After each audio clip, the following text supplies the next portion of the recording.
Grabar en la nube. Meeting is being recorded. Hola, buenos días a todos, todas. Hoy se viene nuestra última clase, al menos la parte más expositiva de Manuel, el día de hoy, de nuestro curso de Introducción a la Economía Clásica de Senda. Y sin más preámbulos, dejo aquí con ustedes a Manuel, que está, como ustedes ya lo han conocido durante el curso, una persona bien activa, con harta agenda, y ahí en particular nos va a comentar dónde está ahora, que igual es parte de lo que viene ahora. Así que los dejo con ustedes. Muy buenos días. Bienvenidos a esta última sesión de clases del curso de Introducción a la Economía Política Clásica de Senda, basado en el Capital de Carlos Marx, en el año 2025. Esta última clase, adecuadamente, vamos a dictarla desde un escenario adecuado. Estamos viviendo momentos muy importantes en el país y en el mundo.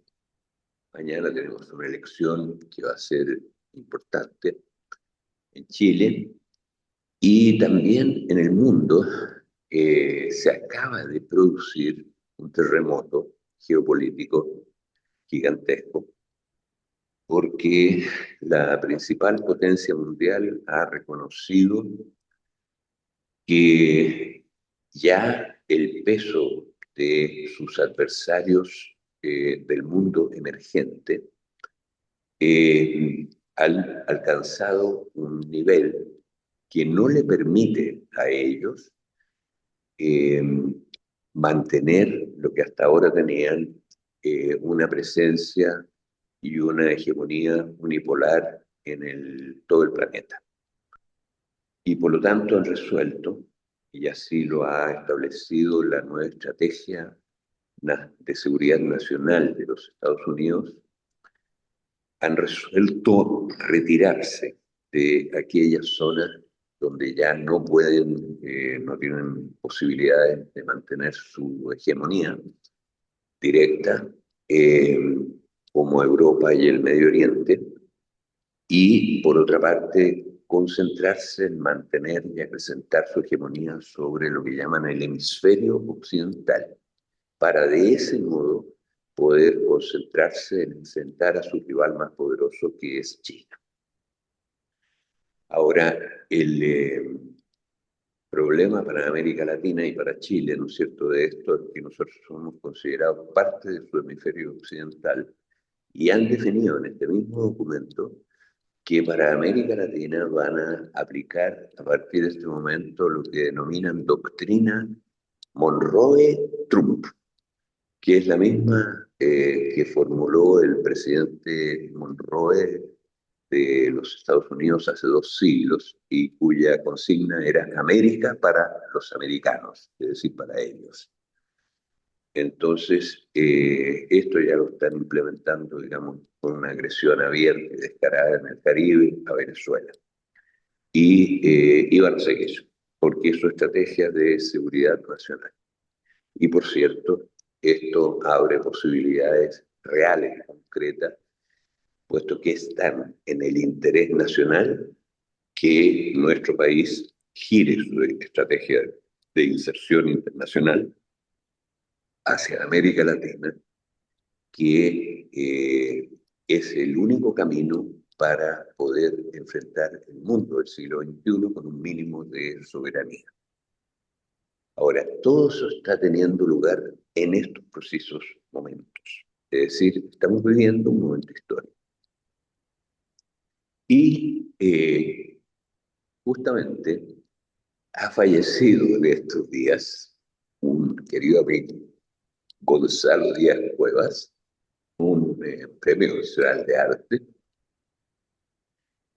muy amigo, además somos de la misma generación, y, eh, y bueno, el país le ha dado a su fallecimiento un reconocimiento adecuado, decretando duelo oficial en el día de ayer en todo el país, todas las banderas se bajaron a media asta, banderas oficiales, y lo están velando en el Palacio de Bellas Artes, en el Museo de Arte Contemporáneo, desde las oficinas de cuyo directorio, gracias a la gentileza de su director, el señor Cruz, tenemos el honor y agradecimiento también a ellos y a Gonzalo de poder dictar este curso. Cuando el director supo que este era un curso del Capital, estaba muy contento y dijo que él mismo lo iba a tomar en algún momento. Le vamos a cobrar la palabra. Bueno, entonces, hecho este homenaje, entregando el homenaje de este curso a Gabriel, vamos a darle a esta clase el contenido de hablar sobre el futuro del capitalismo, del modo de producción capitalista, es decir, del modo de producción de la era moderna, de la época moderna. Todas estas palabras son precisas porque envuelven conceptos. Una época no es cualquier cosa. Una época es un periodo de la historia en el cual lo caracteriza un modo de producción determinado. Y ese modo de producción determinado, en este caso, es el capitalismo. Y lo que hemos estudiado en este curso es precisamente ese modo de producción. Y hemos estudiado este modo de producción en su surgimiento, pero también en su contenido esencial. Y el contenido esencial de este modo de producción es que a raíz de un hecho histórico y puramente histórico, como es la expropiación de los campesinos, es decir, el quitarle a los campesinos la propiedad sobre la tierra o la capacidad de vivir de, digamos, algún tipo de asignación de esta tierra, como era el inquilinaje o todos los señoríos feudales, se ve forzado a migrar a las así nacientes ciudades. Y este fenómeno histórico genera un fenómeno económico impresionante, que es la relación de capital. Y la relación de capital no es la posesión de un tractor o de un camión. La relación de capital tampoco es la posesión de dinero en términos de modo de producción moderno.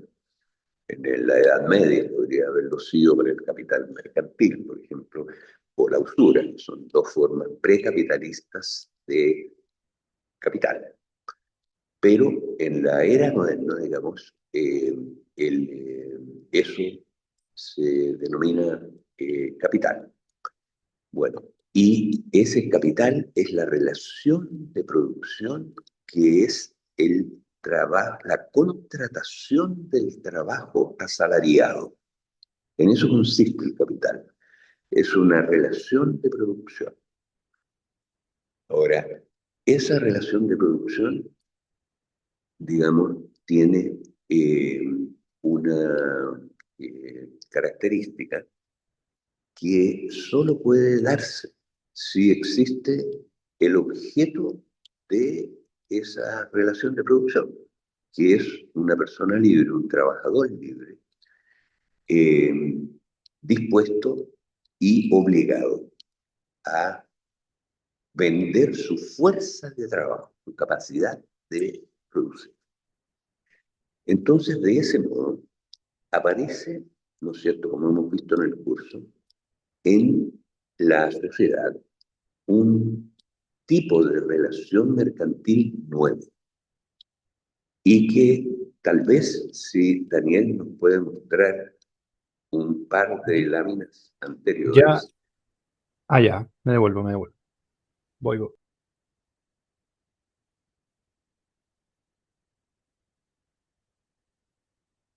esa, ¿no es cierto? Pero tal vez hay una anterior a esa que nos puede servir La relación secular, ¿no es cierto?, mercantil, es la relación que aparece ahí en a la izquierda, ¿no es cierto? Un poseedor, es el intercambio de valor entre productores. Esa relación sigue dándose a nivel del mundo. Es decir, lo que vivimos en el mundo son, en este momento, ¿no es cierto? La economía mundial son miles de millones de productores mercantiles que intercambian, que intercambian sus trabajos en una relación que tiene esa forma, ¿no es cierto? Es decir, que eh, ellos poseen mercancías que las venden y con ese dinero a su vez compran otras mercancías. Ahora, esa relación no es un trueque, sino que tiene la intermediación del dinero, ¿cierto? Y el dinero, ya hemos visto, es una mercancía que, cuyo valor de uso es justamente representar el valor de todas las demás mercancías, para lo cual ella misma tiene que tener valor y tiene que ser un producto del trabajo, por lo tanto. Porque, como hemos aprendido en el curso, ¿no es cierto? El valor no es otra cosa que horas de trabajo humano incorporados a bienes y servicios que se intercambian, que se venden, que se someten a esta relación. El milagro está justamente en la venta, la compra-venta. Ahí es donde el trabajo toma la forma de valor. Y esto lo descubre, ¿no es cierto?, Adam Smith y responde a la pregunta de Aristóteles, porque la pregunta de Aristóteles hace 2000 años, cuando había muy poquito intercambio mercantil, ¿no es cierto?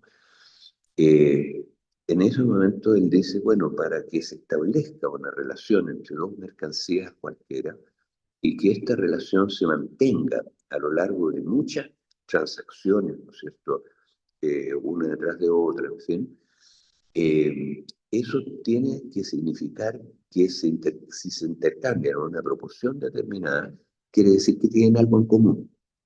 Bueno, y como dice Marx, 2000 años después, cuando ya era claro quién producía las mercancías, ¿no es cierto?, y quién las vendía, es decir, solamente hace 200 años, cuando ya se urbanizó el primer país, ¿no es cierto?, que es Gran Bretaña, se urbanizó más o menos, pero se empezó a urbanizar, ¿no es cierto?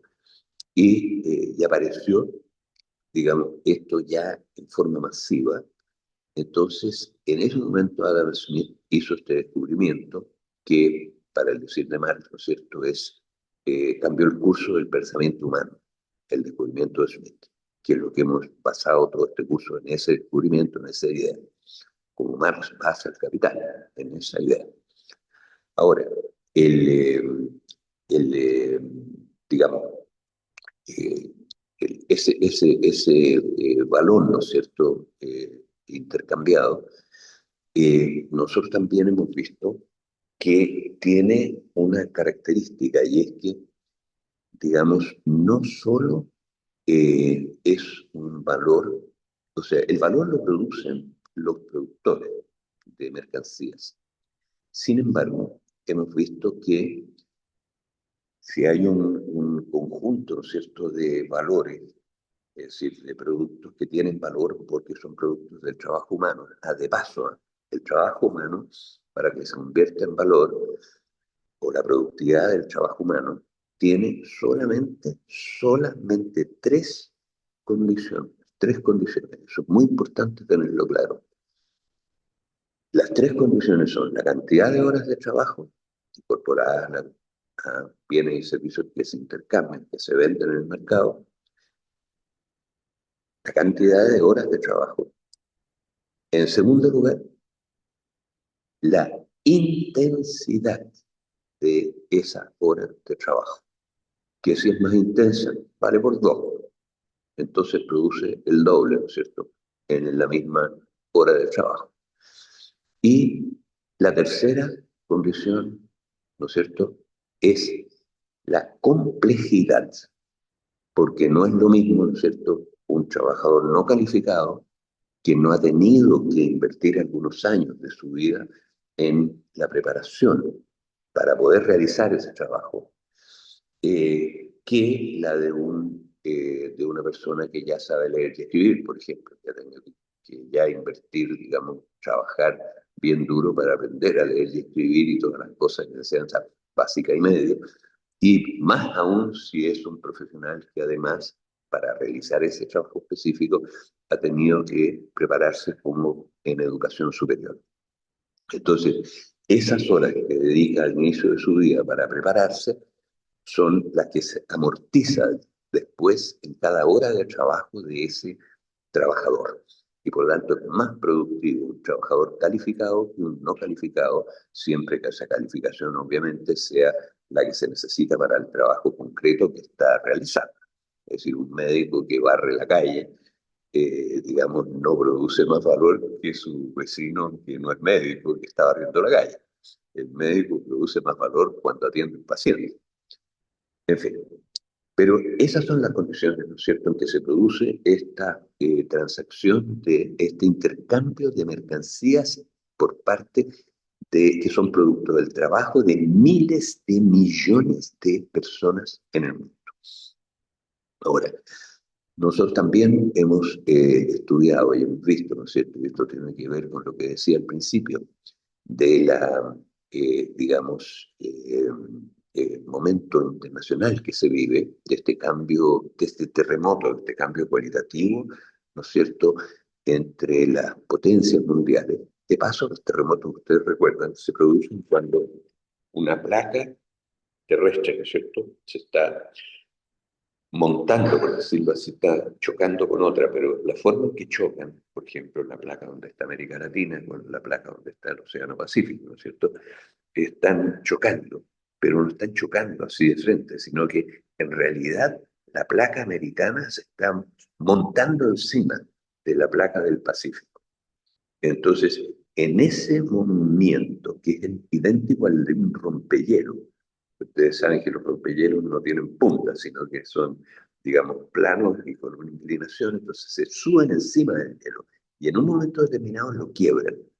Después se suben más, lo quiebran, se suben y lo quiebran. Y cuando lo quiebran, ¿no es cierto? En el caso del hielo, bueno, se quiebra el hielo, pero en el caso de las placas terrestres se produce un tremendo terremoto. Bueno, eso lo sabemos los chilenos, que estamos ubicados justo en la quilla de este rompehielo gigante, ¿no es cierto?, de América Latina, que está avanzando sobre el Océano Pacífico a nivel tectónico. Entonces, bueno, ese terremoto es el cambio cualitativo que resulta de muchos avances cuantitativos. Ahora, el avance cuantitativo, ¿quién lo hace para este gigantesco movimiento de placas tectónicas a nivel global, que hace que la principal potencia mundial en un momento determinado reconozca que ya no es la principal potencia mundial, que hay otras que ya rivalizan con ella? ¿Qué pasó en esas otras? ¿Qué pasó en China, por ejemplo, en los últimos 30 años? Lo que pasó en China en los últimos 15 años, por ejemplo, ¿qué pasó en los últimos 15 años? Se urbanizaron 250 millones de personas en China. Eso equivale a la población sumada de todas las grandes ciudades de todo el mundo, creadas en los 200 siglos, en los 2 siglos anteriores, de París, Londres, de Ciudad Nueva, York, Australia, etc. Hay que meterle además Tokio, hay que meterle varios del mundo emergente para llegar, ¿no es cierto?, a los 250 millones de habitantes urbanos. Bueno, en los 15 años últimos en China se urbanizó una cantidad de ese mismo, migró del campo a la ciudad una cantidad similar de personas en un solo país, en China. Y eso es lo que está detrás, ¿cierto?, del gigantesco movimiento y de la emergencia de China como una potencia que hoy día, medida por poder de compra, es equivalente, es mayor en realidad que la economía de los Estados Unidos, que era hasta ese momento la más importante. Y si un país tiene una economía mayor que la de otro, muy pronto va a ser también una gran potencia de influencia política y de influencia militar y de influencia cultural. En otras palabras, digamos, ese movimiento de placas es el que determina estos acontecimientos fundamentales a nivel del mundo entero. Y este terremoto. Ahora, fíjense ustedes, digamos, que nosotros hicimos, ¿no es cierto?, en Chile, esa transformación, ¿no es cierto? La hicimos entre 1930 y ahora, básicamente, ¿no es cierto?, en ese periodo. ¿Por qué nombro 1930? Porque ese año hubo un censo y ese censo determinó que en Chile había, ¿no es cierto?, los habitantes de las ciudades por primera vez habían alcanzado el nivel de los habitantes urbanos. Bueno, pues bien, esa misma constatación es la que hace el mundo hoy día. Naciones Unidas determinó que el 2008, recién ahora, ¿no es cierto?, a principios del siglo XXI, los números de habitantes urbanos igualó al número de habitantes del campo. Entonces, el mundo está como estaba Chile en 1930. Bueno, ¿y qué pasó entre 1930 en Chile y hasta ahora? En primer lugar, se creó el Estado moderno. Se creó en los años 20, el Estado moderno, después de una tremenda crisis política que hubo, que se llevó hace un siglo, y se creó el Estado moderno. Se crearon todas las instituciones del Estado moderno, el Banco Central, la Contraloría, el Ministerio de Salud, el Ministerio del Trabajo, todas esas cosas se crearon en esos años. Ahora, ¿y qué es lo que pasó después? De partida, una generación después, ¿no es cierto? Bueno, lo primero que se provocó fue una explosión demográfica, porque resulta que la mortalidad infantil en el campo era muy grande y por lo tanto la expectativa de vida eran 37 años. Hoy día la expectativa de vida son casi 80 años. O sea, imagínense el valor civilizatorio que tiene este cambio, es gigantesco. Pasar de 30, duplicar la esperanza de vida de la población. Eso es lo primero que se ha logrado. Es un cambio pero fantástico. Ahora, la población en Chile, en esta explosión demográfica, se multiplicó por 5, de entre 1930 y ahora. Se multiplicó la población del país por 5. Pero la población urbana se multiplicó por 9. Eran 4 millones de población total, hoy día son 20. Eran 2 millones de población urbana en ese momento, hoy día son 18 millones. Y la población rural sigue siendo los mismos 2 millones que eran en 1930. Ahora, ¿qué pasó, digamos, con la explosión demográfica? Una generación después, 2 generaciones después, ¿no es cierto? Las mujeres de esos campesinos que con su paso humilde, pero muy valiente, ¿no es cierto?, de dejar atrás la forma de trabajo secular y milenaria en el campo, dieron el paso de ir a la ciudad, arriesgándose a eso, ¿no es cierto?, con su familia. Bueno, sus mujeres, que al principio siguieron teniendo hijos que ya no se morían porque los atendían mejor en los sistemas de salud que crean los estados que se crean en ese momento. Entonces, bueno, la explosión demográfica fue durante el siglo XX. Pero, ¿qué pasó con la segunda generación de mujeres y la tercera? El número de hijos bajó muchísimo porque ellas también migraron desde el trabajo en el hogar al trabajo en la ciudad, la fuerza del trabajo, se incorporaron también a la fuerza del trabajo.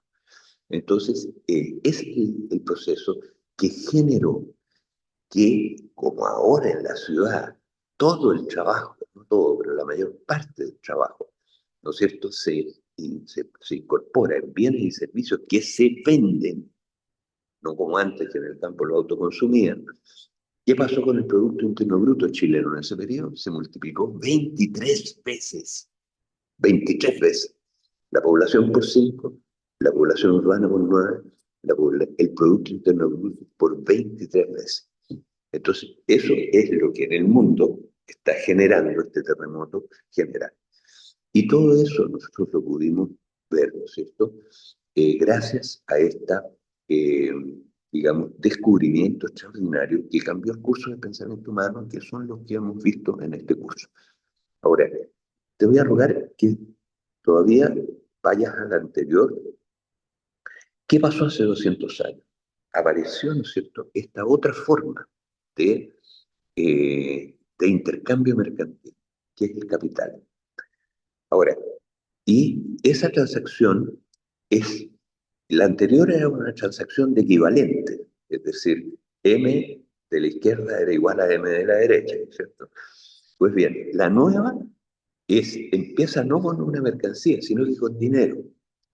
Dinero que compra mercancías, la mercancía algo hace con ella, vende el producto de eso y saca más dinero, sin engañar a nadie, sino que vendiendo y comprando las cosas por su valor. Los intercambios siguen siendo por su valor, es decir, por la cantidad de trabajo que tiene cada una. Pero resulta que esta transacción que se generaliza a partir de hace 200 años en un país, después en un continente, en Europa y después en el mundo entero, digamos, resulta que es una transacción en la cual es un intercambio de no equivalente. Es decir, es una transacción que produce una plusvalía, porque el dinero que se invierte, digamos, es mayor, es menor que el dinero que se obtiene de la venta de lo que ahí se produce. ¿Por qué se produce eso? Y ahora sí que podemos avanzar a la siguiente lámina, ¿no es cierto? Eh, Se produce por lo siguiente, ¿no es cierto? Porque, como descubrió Adam Smith y como descubrió Carlos Marx y especialmente Federico Engels, resulta que el dinero se convierte en capital cuando compra fuerza de trabajo. En este diagrama, ¿no es cierto?, compra lo que se denomina como B, capital variable. ¿Y por qué capital variable? Porque lo que se compra, y eso es el de gran descubrimiento de Marx y Engels, y Marx dice que es de Engels, es que lo que compran es la fuerza de trabajo de sus trabajadores, su capacidad de producir. Pero la capacidad de producir, ¿no es cierto?, es cuál es el valor que tiene eso, que es lo que compra ese dinero, ¿no es cierto?, que va dirigido hacia este capital variable. Bueno, ¿cómo se determina el valor de eso? Se determina por lo que cuesta mantener a la familia del trabajador. Es decir, se determina en el mercado de los bienes y servicios que consume el trabajador, se determina según la correlación de fuerza que existe entre los trabajadores y los capitalistas, que pueden tener salarios más altos, más bajos. Pero en resumen, ¿dónde se determina eso? Se determina en mercados que no tienen nada que ver o generalmente no tiene nada que ver con lo que produce el trabajador en el capitalista con esa fuerza de trabajo. Es decir, son mercados distintos. Bueno, y lo que agrega, el valor que agrega el trabajador, no es lo que cuesta su fuerza de trabajo, sino que es algo mayor, que es la jornada de trabajo del mismo. ¿No es cierto? Y la jornada de trabajo es, por definición, mayor que el, digamos, valor de la fuerza de trabajo que se mide en los salarios. Bueno, y la diferencia es la plusvalía, ¿no es cierto? Entonces, por eso es capital variable, porque se invierte una determinada cantidad de capital en salarios, ¿no es cierto? Pero cuando yo consumo lo que compro de esa manera, por su valor lo compro, pero lo que compro de esa manera lo consumo y el consumo es la producción de ese trabajador, son las horas de trabajo de ese trabajador. Si es calificado mejor, todavía más produce. Y punto, va a la mercancía nueva, ¿no es cierto? Y esa mercancía vale más, por lo tanto, que digamos, el valor que agrega la mercancía es mayor que lo que ella misma cuesta. Por eso se llama capital variable. Ahora, el resto del capital, ¿no es cierto?, va a el capital constante. Y el capital constante son los medios de producción, es decir, las cosas que se necesitan para justamente eh, producir esta cosa por parte de estos trabajadores, ¿cierto? Bueno, pero eso transfiere su valor sin cambiar el monto, lo transfiere a la mercancía. En el caso de las materias primas, eso es evidente, ¿no es cierto? Se transfiere de inmediato. En la contabilidad así se registra, ¿no es cierto? En la contabilidad de costos de cualquier empresa. Y en segundo lugar, hay otras partes del capital constante que son, digamos, por ejemplo, maquinaria, ¿no es cierto?, o edificios, que se deprecian en 10 años, en 5 años, lo que sea. Pero el asunto es que se incorpora gradualmente, ¿no es cierto?, el valor de ellos al producto, pero finalmente se incorpora completo. Entonces, el capital de eso no cambia. El valor de ese capital constante no cambia y por eso se llama capital constante. Entonces, toda la plusvalía la produce el capital variable. Y ahora sí que podemos ir a la siguiente lámina, por favor. El capital, que es lo que manda, ¿no es cierto?, en la economía mundial hoy día, porque los productores independientes existen, pero el grueso, el valor producido en todo el mundo, es un valor que depende, está bajo el control del capital. Entonces, el capital se mueve según la tasa de ganancia que va a obtener.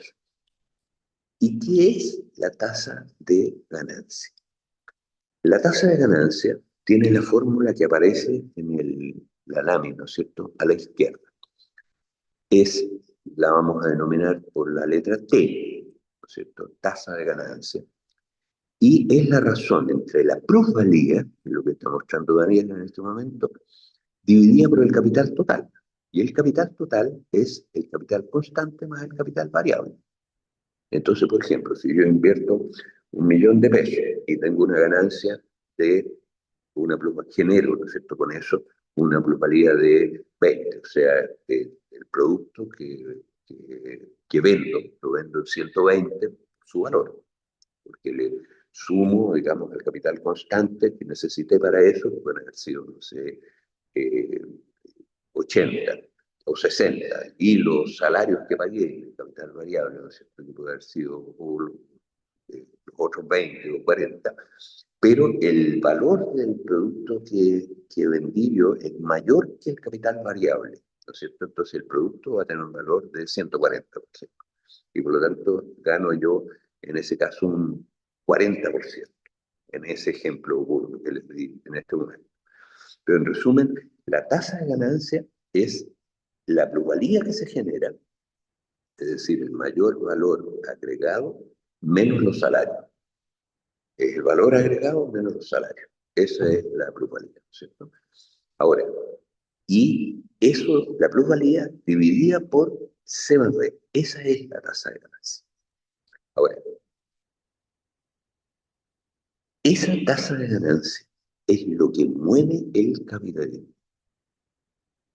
El capitalismo, digamos, es un, digamos, modo de producción de plusvalía, que lo vamos a ver con más detalle en la siguiente ejemplo.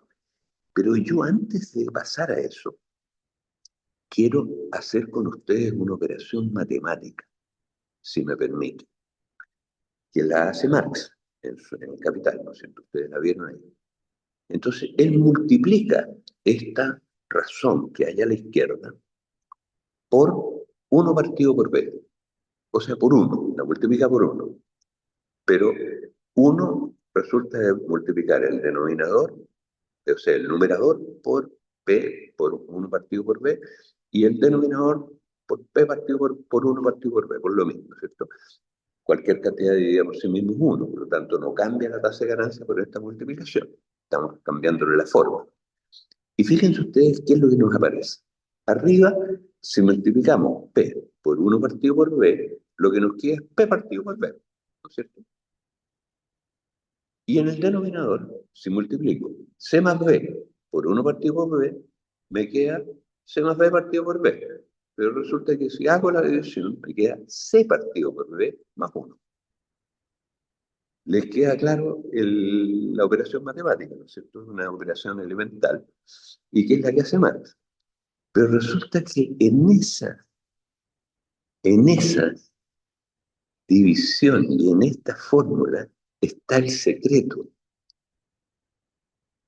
de la principal contradicción operativa del capitalismo. En esta operación, fíjense lo que les estoy diciendo. En esta operación está el secreto de la principal contradicción operativa del capitalismo. Es decir, la principal contradicción que genera para el propio capitalismo su reproducción ampliada, su desarrollo. Fíjense lo que estamos viendo. En esta fórmula tan simple de la tasa de ganancia está el secreto de la principal contradicción operativa del capitalismo. Porque en esta clase, la última de Capital, de este curso del Capital, estamos hablando del futuro del capitalismo. Y por lo tanto tenemos que, no somos románticos, ¿cierto? No negamos nosotros el carácter revolucionario que tiene el capitalismo de las fuerzas productivas. Es decir, es absolutamente revolucionario, porque lo revoluciona todo, ¿no es cierto? Piensen cómo ha cambiado Chile en todo este periodo, es decir, cómo ha cambiado el mundo, cómo están cambiando las potencias, cómo a China le elevó a nivel de primera potencia mundial económica en muy poco tiempo. Antes había ocurrido esto con Japón y los tigres asiáticos, antes había ocurrido esto con Europa versus Inglaterra, ¿no es cierto? Y después dentro de Europa, con Alemania versus Francia e Inglaterra, que provocó nada menos que la Primera y Segunda Guerra Mundial. Es decir, bueno, lo que estamos viendo, nos estamos negando nosotros el carácter revolucionario que tiene el capitalismo. No estamos negando a Marx, que es un producto de la Ilustración y es un producto del desarrollo capitalista, en este caso de Alemania. Es hijo además de las revoluciones, ¿no es cierto?, que se generan en todo ese periodo de transición, junto con Engels. En fin, no estamos negando que el capitalismo es uno de los más revolucionarios, es el más revolucionario modo de producción que ha tenido la humanidad sin duda alguna, que lo cambia todo, lo cambia para bien. Piensen ustedes cómo nos va a hacer para bien, pues, si como resultado de este proceso se ha duplicado la esperanza de vida de todos los chilenos y todo el mundo que ha sufrido este proceso. Es decir, ¿cómo nos va a hacer para bien? Por supuesto que es un gigantesco salto de progreso por sobre los señoríos antiguos, que en el caso chileno se expresaba en el régimen de inquilinaje, que tenía la mitad de la población metida dentro de los latifundios, donde no podían, no sabían ni leer ni escribir, y donde no salían para nada, al punto que una gran proporción de la población chilena no conocía el mar. En un país tan angosto que si uno se para en Valparaíso y mira al oriente, ve el monte Concagua, que está en Argentina, a simple vista. Bueno, una proporción importante de la población, en ese momento, cuando yo era joven, no conocía el mar. Bueno, y hoy día, imagínense ustedes, que todos los hijos de los campesinos de entonces, ¿no es cierto?, tienen posibilidades de moverse por el mundo entero, por América Latina completa, en fin, digamos, es una cosa que cambia completamente todo, todo, y para bien. Ahora, también lo cambia para mal, pero el asunto del resultado neto, ¿no es cierto?, es un avance gigantesco. Eso no lo negamos. Nosotros no somos, ¿no es cierto?, críticos del capitalismo, ni Marx lo era, que negara esto, como tampoco lo era Goethe con Fausto, ¿no es cierto? Pero lo que sí tenía Goethe y tenía Marx, ¿no es cierto?, es que veían que era un régimen contradictorio y por lo tanto buscaba, ¿no es cierto?, en las contradicciones internas del desarrollo capitalista, la seguridad de que el mismo en un momento va a ser reemplazado por otro, que es lo que estamos viendo en esta clase.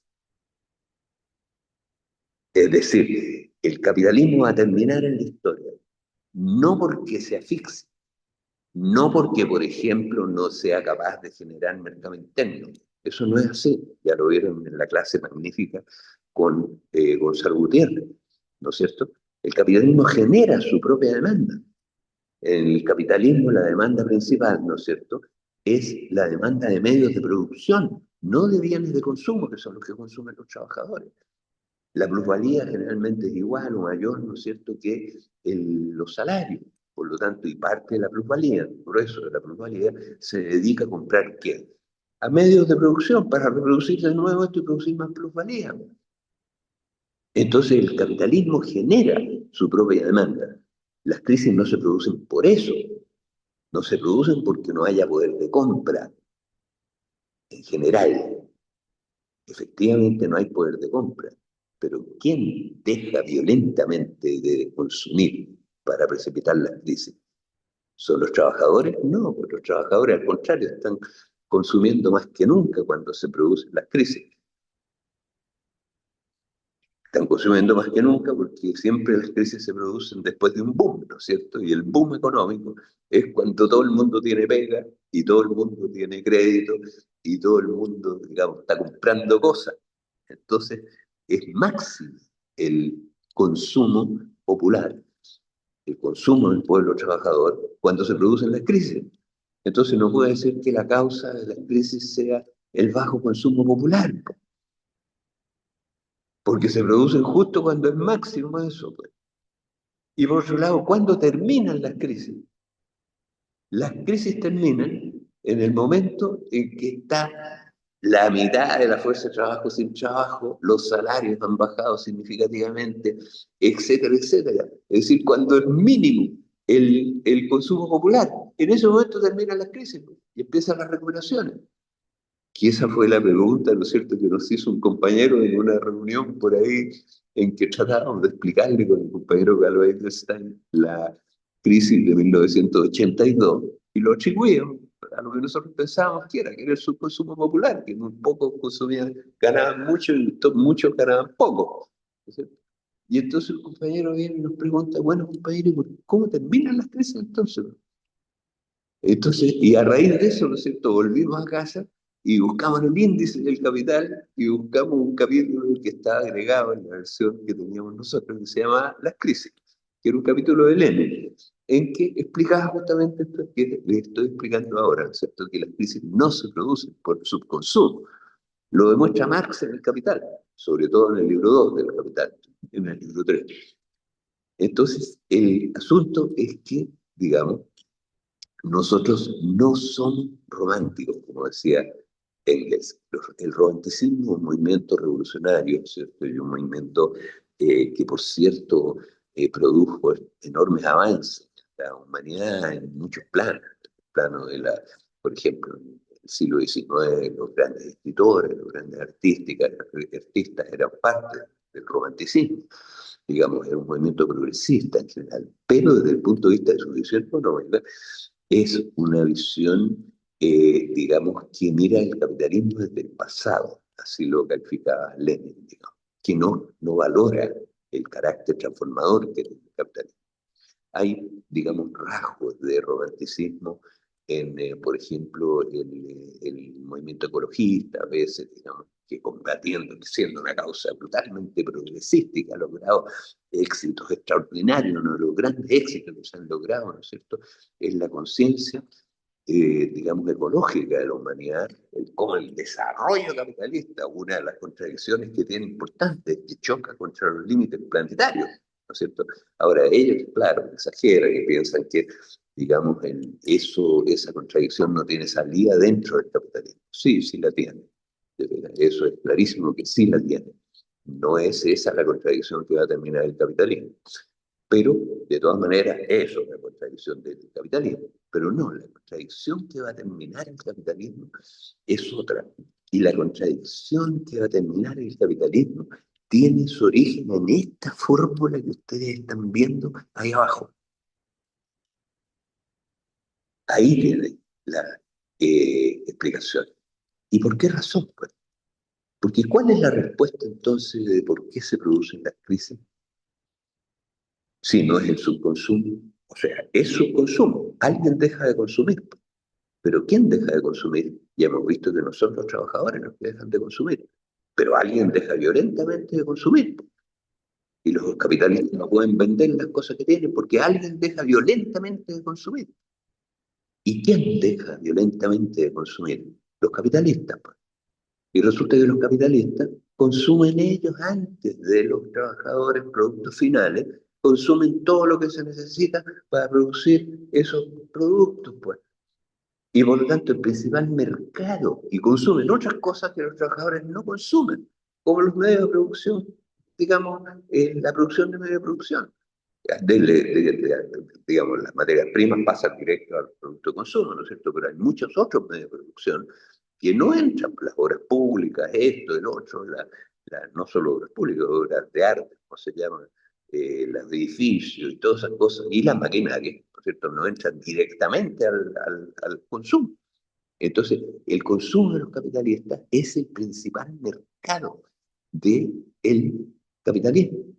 Si la plusvalía es como la mitad del valor agregado, y el valor agregado es el poder de compra que existe, no existe otro, que no sea el valor agregado por el trabajo. Bueno, y resulta que de ese valor agregado, más de la mitad se la quedan los capitalistas, pues. O la mitad, por lo menos, se la quedan los capitalistas. En el caso de Chile se quedan 2/3 los capitalistas. Entonces, esa es la cuestión que, digamos, provoca la crisis. El que los capitalistas de un día para otro, porque pueden hacerlo además, dejan de consumir y no compran más, no renuevan el ciclo productivo, paran de invertir parte de la plusvalía y la guardan, ¿no es cierto? La usan para pagar créditos, qué sé yo, o quiebran de frentón. Bueno, entonces ellos son los que provocan la crisis al dejar de consumir. Bueno, por eso se producen las crisis. ¿Y por qué terminan las crisis? Porque resulta que en el fondo de la crisis, cuando los trabajadores no compran nada, ¿no es cierto? ¿Quiénes empiezan a comprar de nuevo? Los capitalistas. ¿Y por qué dejan de consumir en un momento los capitalistas y empiezan a consumir de nuevo los capitalistas? ¿Por qué hacen eso? Por T, por T, por T, por la tasa de ganancia. Porque resulta que la tasa de ganancia cambia constantemente y los capitalistas, si no tienen una tasa de ganancia adecuada, ¿no es cierto? No invierten, pues. No les conviene, buscan otra cosa donde pueden invertir la plata o lícitamente se la guardan como tesoro, pero en definitiva no invierten. Y la tasa de ganancia cambia constantemente, cambia cada rato. Y fíjense ustedes que cambia por muchas cosas, ¿no es cierto?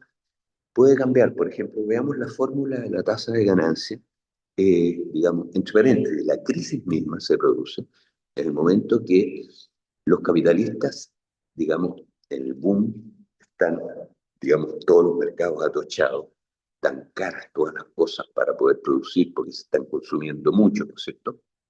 Entonces los capitalistas se dan cuenta que existe una plétora de capital.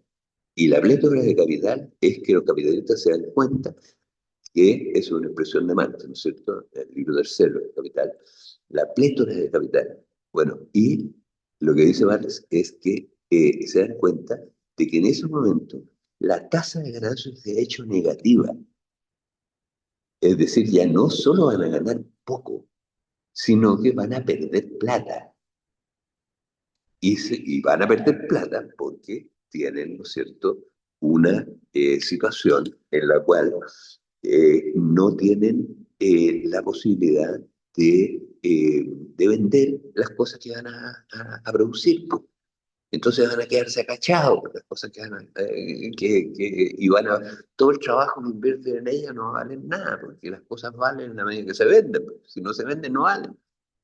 Entonces, por esa razón, dejan violentamente de consumir. Pero después, ¿por qué vuelven a consumir? Porque resulta que, fíjense la fórmula de la tasa de ganancia. Estamos viendo todo en la misma ficha, ¿no es cierto? Entonces, a la izquierda, ustedes se dan cuenta que la tasa de ganancia es la plusvalía partida por el capital constante más el capital variable, ¿no es cierto? Entonces, ¿qué pasa con el capital constante? ¿Qué pasa con C en el momento del boom? ¿Por qué la tasa de ganancia baja cuando se acerca la economía a la crisis, pero todavía sigue operando en el boom?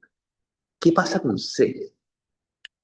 ¿Qué pasa con las cosas, con el cemento, por ejemplo, para construir casas? Cuando se está consumiendo mucho cemento, ¿qué pasa con el precio del cemento? Sube, ¿no es cierto? Porque el cemento tiene ciertas restricciones a que se acomodarse a la oferta y a la demanda, sube de precio. Y así suben de precio todas las cosas de C. Es decir, y si sube C, ¿qué pasa con T? ¿Qué pasa con T si sube el denominador? ¿Qué pasa en cualquier razón si sube el denominador? Se achica, pues. Se achica T. Es decir, si C sube de precio, el denominador se achica, pues. Pero ¿qué pasa en el fondo de la crisis, en cambio? Cuando nadie está consumiendo medios de producción y los vendedores de medios de producción están acachados con su producción de cemento, por ejemplo, pero nadie está construyendo casas, nadie les compra. ¿Qué pasa con el precio del cemento ahí? Baja, ¿no es cierto? Se va a piso. Entonces, se reduce por baja de precio de todas las cosas. ¿Por qué baja de precio? Porque resulta que está todo en el paralizado. Entonces también se paralizan los mercados de los medios de producción y por lo tanto se baja de precio y disminuye, se achica se, y por lo tanto producir le cuesta menos al capitalista y por lo tanto la tasa de ganancia aumenta porque él sabe que si contrata trabajadores, esto con B, va a producir plusvalía y por lo tanto lo de arriba no va a cambiar porque va a subir con la misma, supuesto que pueda venderlo ya, ¿no? Pero probablemente va a poder hacerlo porque como están todos paralizados, el que primero empieza, ¿no es cierto?, y le achunta el momento de recuperación, tiene mercado también, se construye, se reconstituye el mercado, en fin. Entonces, el movimiento del ciclo está determinado por el movimiento de la tasa de ganancia. Y la tasa de ganancia está determinada no tanto, fíjense ustedes, por P ni por V, porque si se contrata P, va a producir una determinada cantidad de P, ¿cierto? Ahora, ¿y qué pasa en cambio con C? C es muy variable el precio, pues. Sube y baja el valor de C.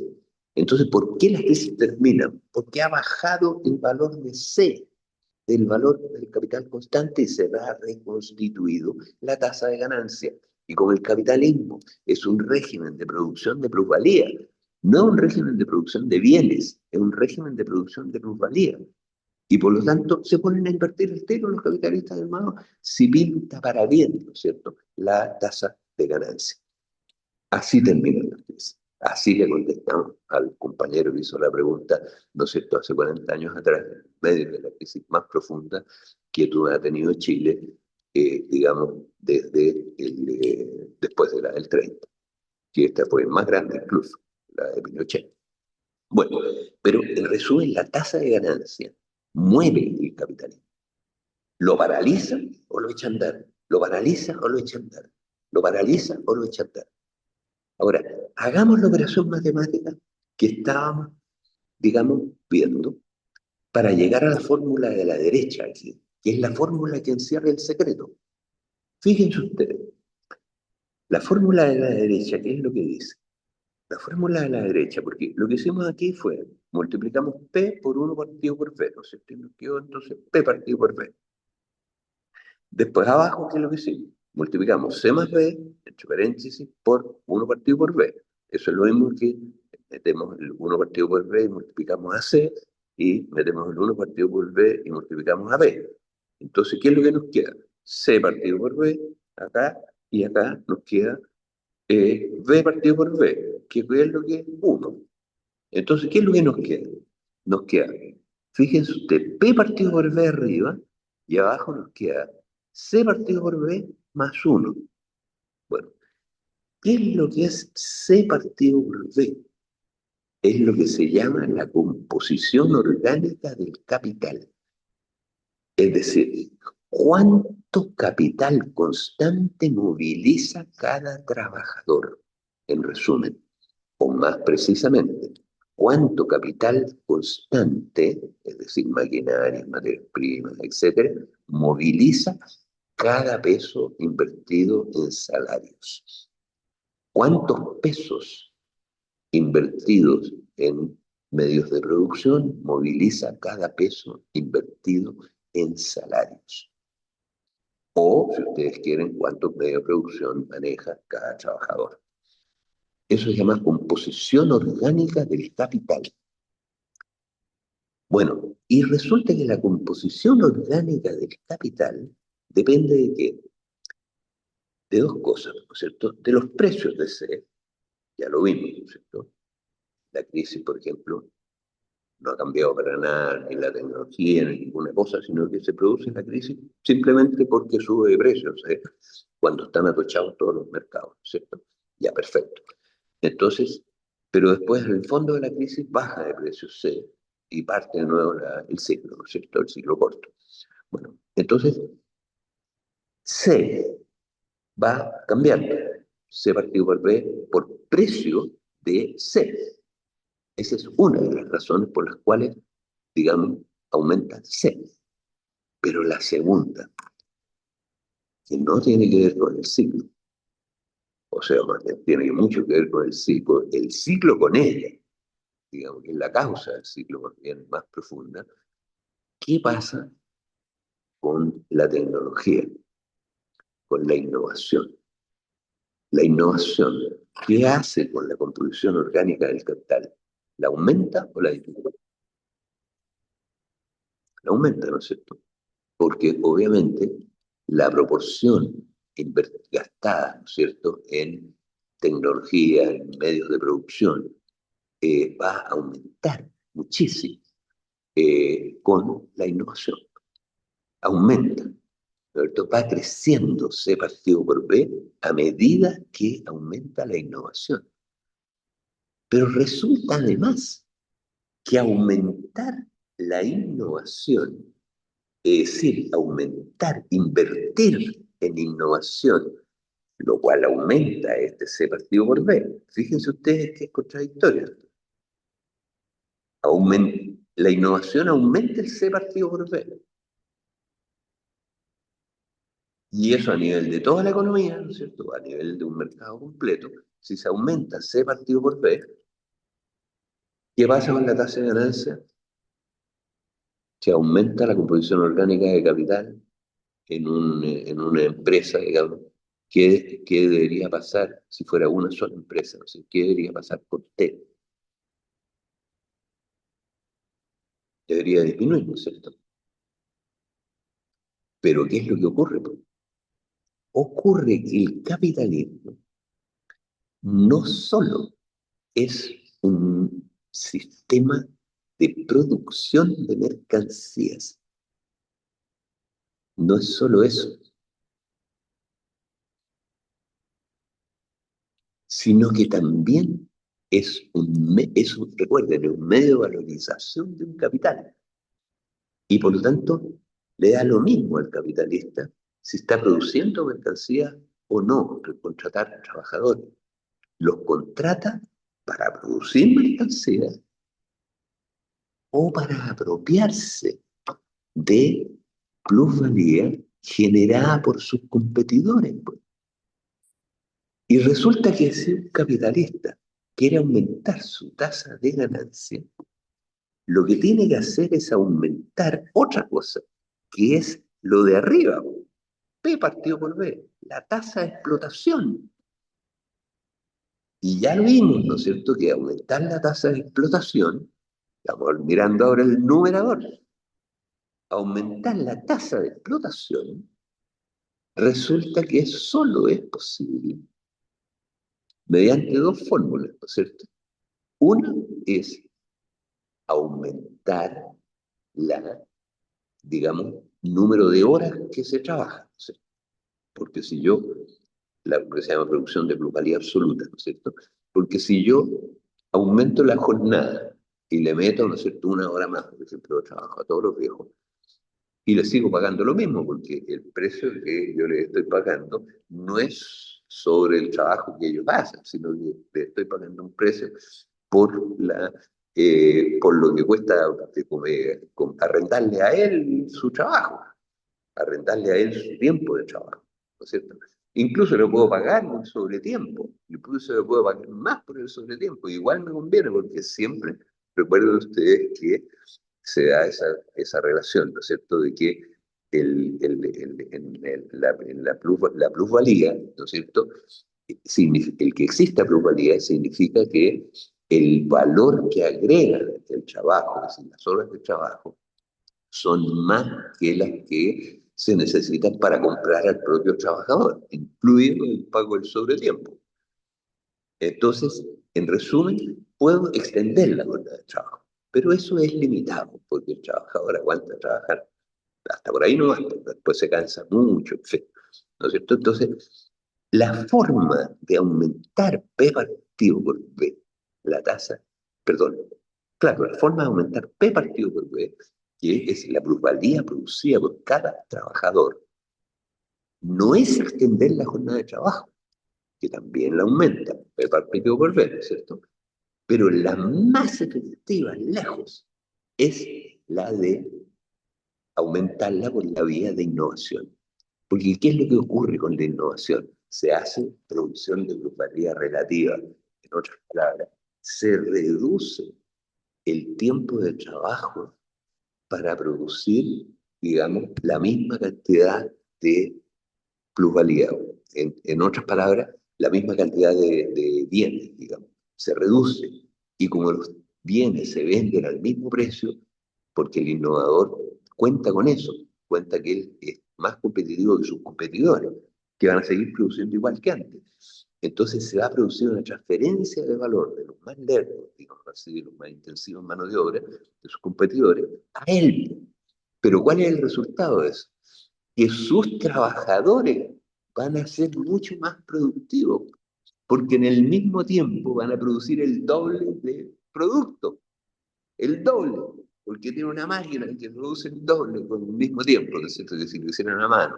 Entonces, con esa máquina, él logra que produce el doble que sus competidores y por lo tanto le entra el doble de ventas, pues.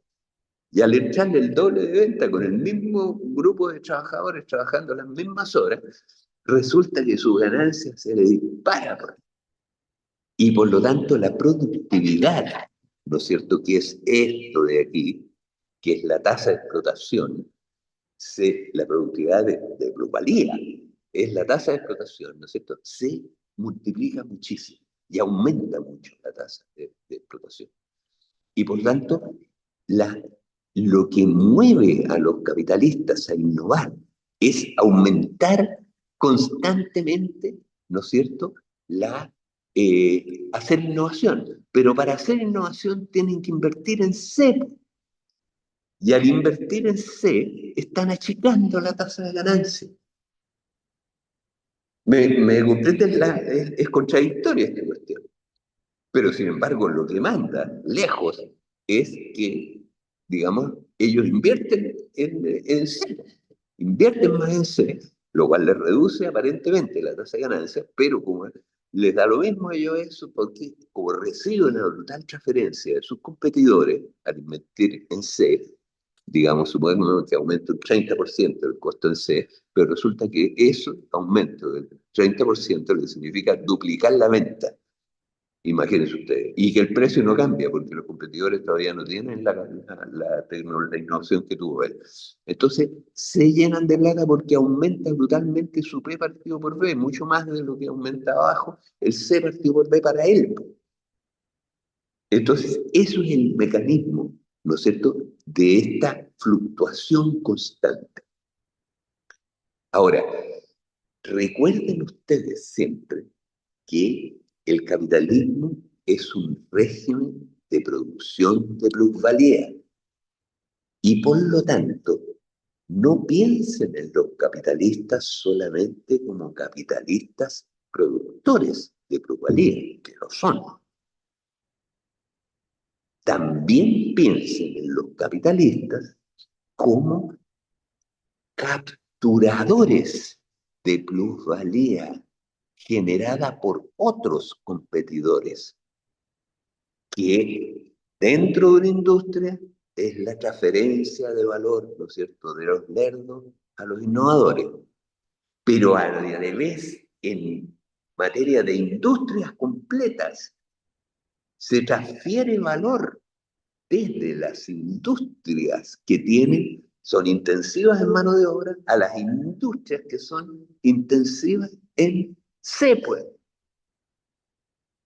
Y esas dos transferencias de valor aumentan brutalmente la tasa de ganancia de los innovadores. Y por lo tanto, digamos, aumentan la tasa de ganancia de los innovadores. Pero ¿saben lo que pasa a nivel del conjunto de los capitalistas? Va creciendo C partido por C. Y para el conjunto de los trabajadores, P partido por B, es decir, la tasa de explotación, más o menos se va manteniendo a pesar de la innovación. Va aumentando, pero aumenta más rápido en ese caso este C partido por B. O sea, se va produciendo inevitablemente, en la medida de que haya avance tecnológico, un aumento muy fuerte de la composición orgánica del capital, que parcialmente es compensado por el aumento de la productividad del trabajo, de la tasa de explotación, ¿no es cierto? Porque requiere menos horas, ¿no es cierto? La producción de plusvalía relativa es relativa a la jornada completa, por eso se llama relativa. Entonces, produce la misma cantidad de plusvalía con menos horas. O sea, perdón, como es más productivo, reproduce el valor de su fuerza de trabajo con menos horas. Entonces, la proporción de la jornada destinada a la plusvalía aumenta, sin que cambie el salario. ¿Me entiende? Incluso puede aumentar el salario un poco, pero igual cambia que una proporción mayor de la jornada destinada a plusvalía. Entonces, por eso hacen innovación los capitalistas.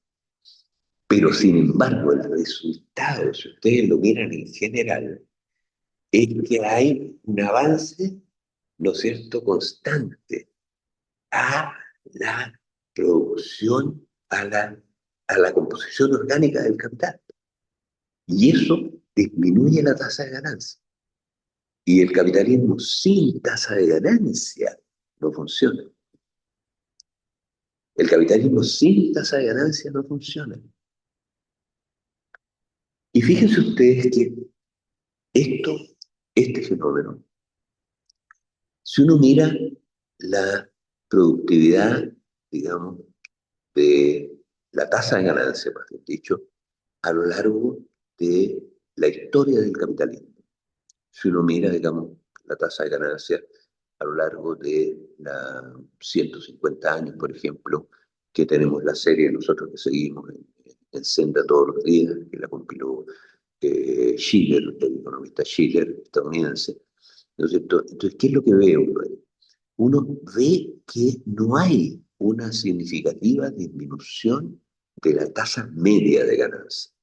O sea, la tasa media de ganancias no ha bajado significativamente desde, digamos, la Inglaterra decimonónica, se hablaba que era como un 12%, y hoy día es más o menos un 12%, la tasa media de ganancia del capital. Ahora, esa es la tasa media. La tasa de los innovadores es mayor, porque los innovadores son los que captan, ¿no es cierto?, parte del resto. Y hay un montón de tasas de ganancia, ¿no es cierto?, que se generan en otros fenómenos que son colaterales y que viven de la transferencia. Por ejemplo, los rentistas, ¿no es cierto? En un momento dado, si hay un fenómeno de especulación que va y hace subir el precio del cobre, por ejemplo, entonces eso significa que los rentistas eso van a tener, pero si hablamos solo de los capitalistas, también se produce ese fenómeno en el corto plazo. Entonces, la especulación, por ejemplo, bursátil, en fin, son formas de apropiarse de transferencias de valor, porque eso no produce nada. Pero recuerden ustedes siempre que el capitalismo no es solo, no es de hecho un régimen de producción de bienes y servicios. Lo es también, pero es un régimen de producción de plusvalía. Y, por ejemplo, un capitalista, como dice Marx, ¿no es cierto?, que moldea, que contrata a trabajadores para hacer embutido, ¿cierto?, que es lo que hacen, embutan, ¿no es cierto?, dentro de una tripa la carne y la grasa, ¿no es cierto?, de los cerdos, ¿ya? Y produce una salchicha deliciosa. Bueno, entonces, perfecto. Pero hay otro capitalista que contrata profesores, ¿no es cierto?, para embutir, estas son palabras de Marx, para embutir ideas que le convengan en la cabeza de sus alumnos, o historia que le convenga en la cabeza de sus alumnos, y tiene al profesor ahí pues, y le paga para que embuta esas ideas en la mente de sus alumnos. En ambos casos se está vendiendo el servicio, ¿no es cierto?, de educación en un caso y de salchicha en el otro, está ganando plata. Y la diferencia es que, digamos, el capitalista, en definitiva, por lo tanto, es lo que no hay diferencia en ese sentido entre bienes y servicios, por ejemplo, para lo que produce, la educación es un servicio, la educación pagada. Pero también dentro de los capitalistas hay transferencias de los capitalistas productores a los capitalistas de productores de bienes y servicios, ¿no es cierto?, a los capitalistas comerciantes. Y los capitalistas comerciantes no es mucho lo que le agregan de valor al producto. Lo que hacen es que se hacen cargo de una función, ¿no es cierto?, y sacan una comisión. Pues. Pero los financistas sacan una tasa de interés también. Pues. Entonces, y también se les transfiere. Y el capital financiero hoy día mueve una cantidad de plata gigantesca, pero que no se pueden imaginar. Y que claro, se va a fumar porque mucho capital ficticio, eso, pero las cifras que ha alcanzado son impresionantes. Miren, los, eh, lo que mueven en un día,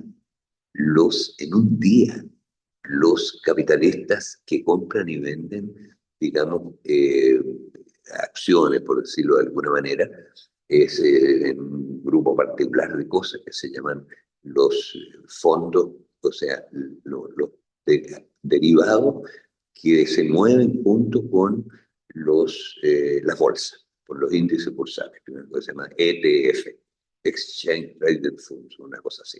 Bueno, lo que mueven en un día equivale más o menos a la economía alemana de un año. En un día mueven el equivalente a la economía alemana en un año. Entonces, bueno, eso es parte porque la bolsa norteamericana particularmente está extraordinariamente inflada, pero indudablemente se va a desinflar en algún momento, porque parte de eso es capital ficticio. Pero también lo que hace es que hay muchos capitalistas que invierten ahí, y eso de dónde sale ese valor. Ese valor parte puede ser de fenómenos monetarios, que sea capital ficticio, como digo, pero en parte también sale todo de lo que realmente se agrega en valor de un año completo, que es el PIB. ¿Y qué sé yo? Un 3% anual, una cosa así, crecerá. Y esto otro puede crecer 10, 20% fácilmente en un año o más. En fin, pero lo que les quiero decir es que el capitalismo, para producir o para apropiarse de valor y plusvalía producida por otros capitalistas, digamos, le da lo mismo. Y si contrata trabajadores para eso, esos trabajadores son tan explotados, digamos, como los primeros, como los que la producen, los que producen los bienes y servicios, ¿no? Sea un profesor o sea un fabricante de salchichas. Pero, pero digamos, el capitalismo también a otros trabajadores les pide o sea, necesita para apropiarse parte de eso, los financistas, por ejemplo, contratar gente y trabajadores para que estén llamando por teléfono y vendiendo los productos, en fin. En fin. Entonces, en resumen, y ahora sí que podemos pasar a las láminas del final, en la siguiente, esta es la final.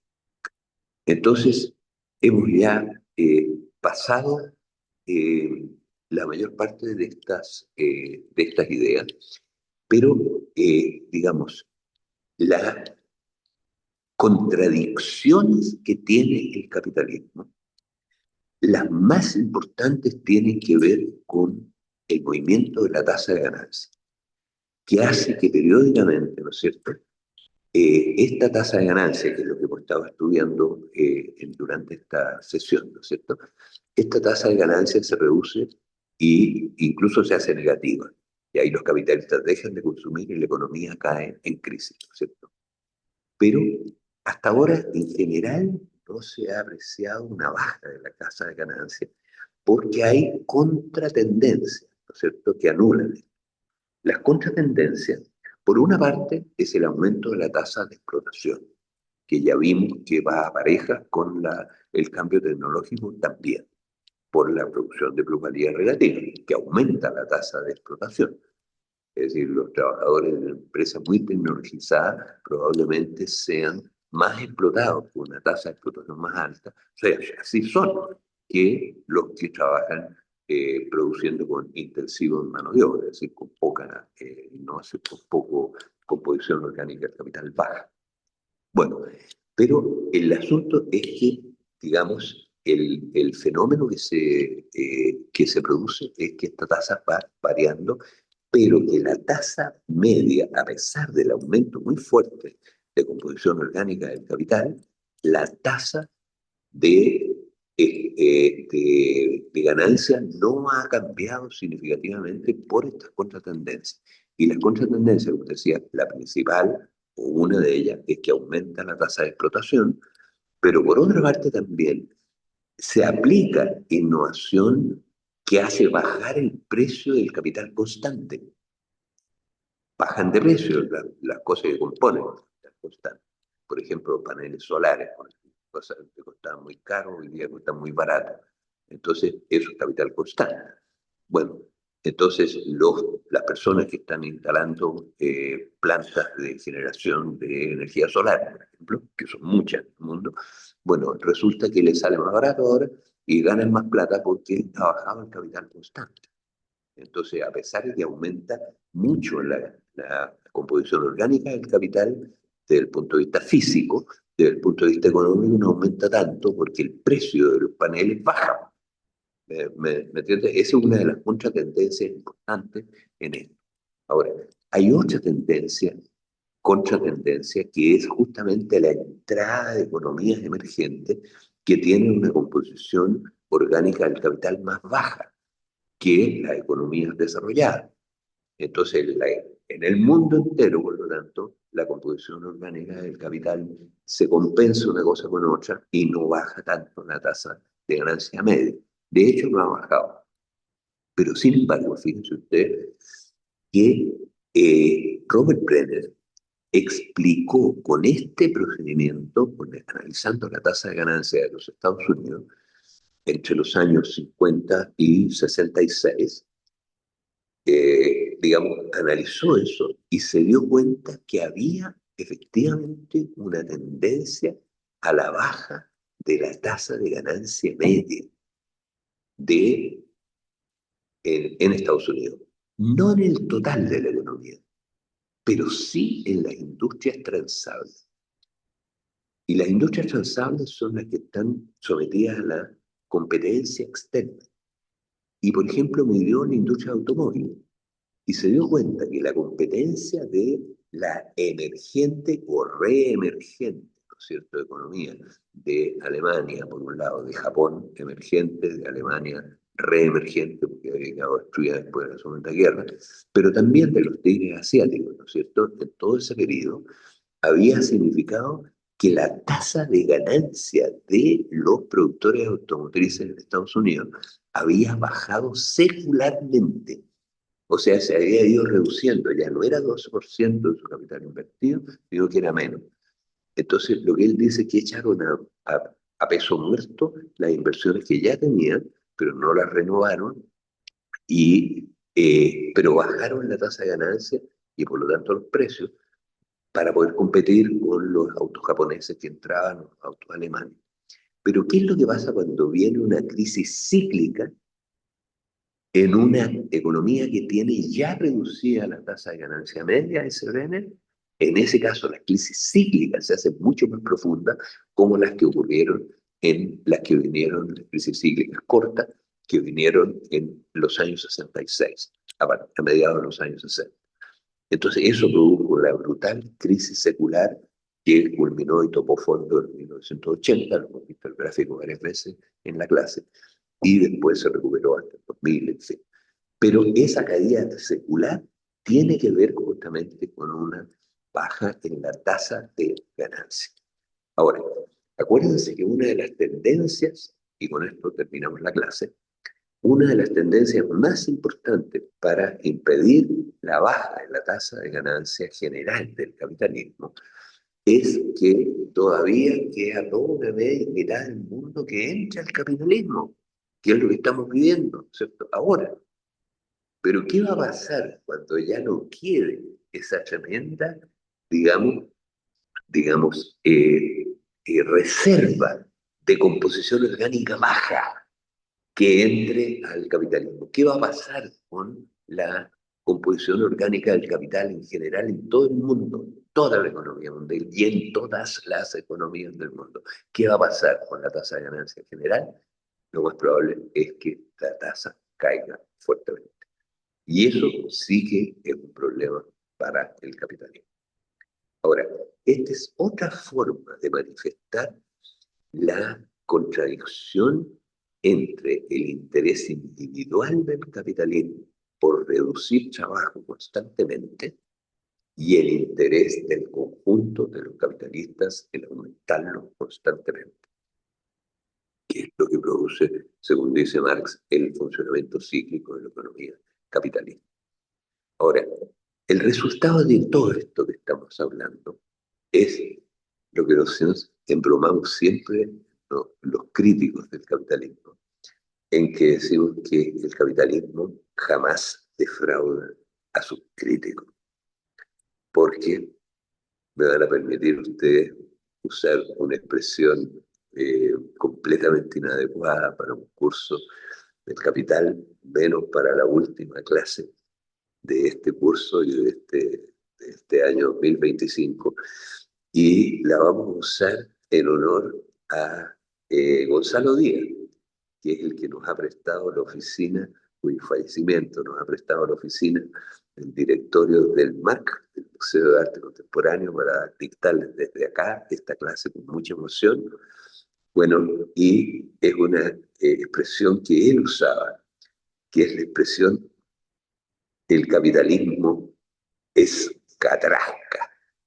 Y catrasca, ustedes recuerdan, es cagada tras cagada.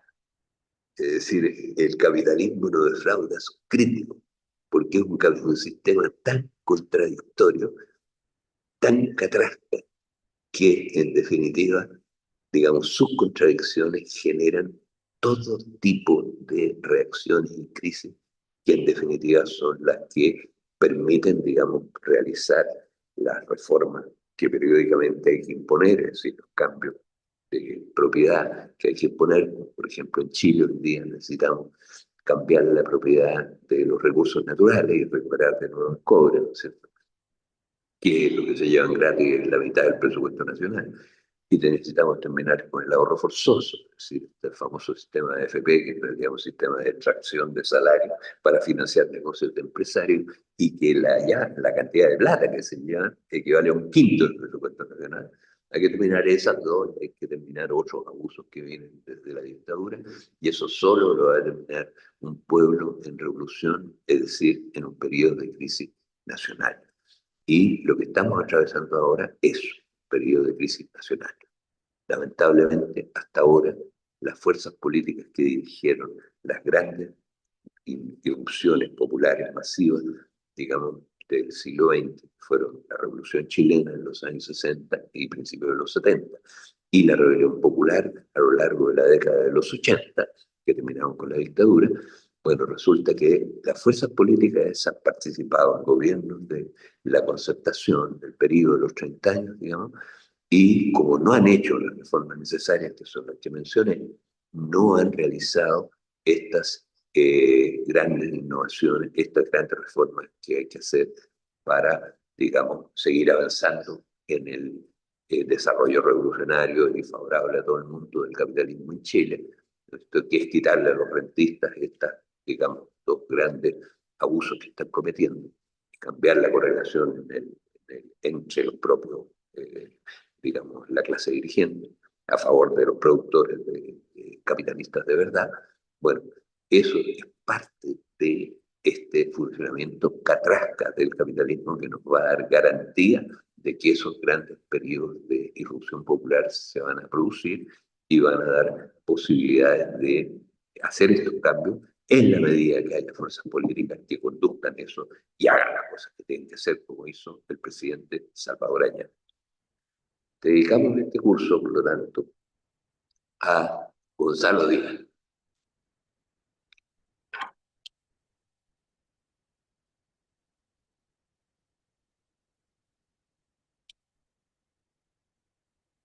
Listo, Daniel. Perfecto, perfecto. Voy a quitar la... Se dejé de compartir, ¿cierto? Buenísima. ¿Se escucha? Sí, muy bien. Bueno, agradecer esta presentación, Manuel, agradecer el curso en general. Es- Me gustaría dar algunos avisos de algunas cositas que nos enredamos la última semana, yo creo, con un tema de fechas. Hoy día es la última clase del curso. Se lograron realizar las presentaciones de casi todos, nos falta solamente una presentación.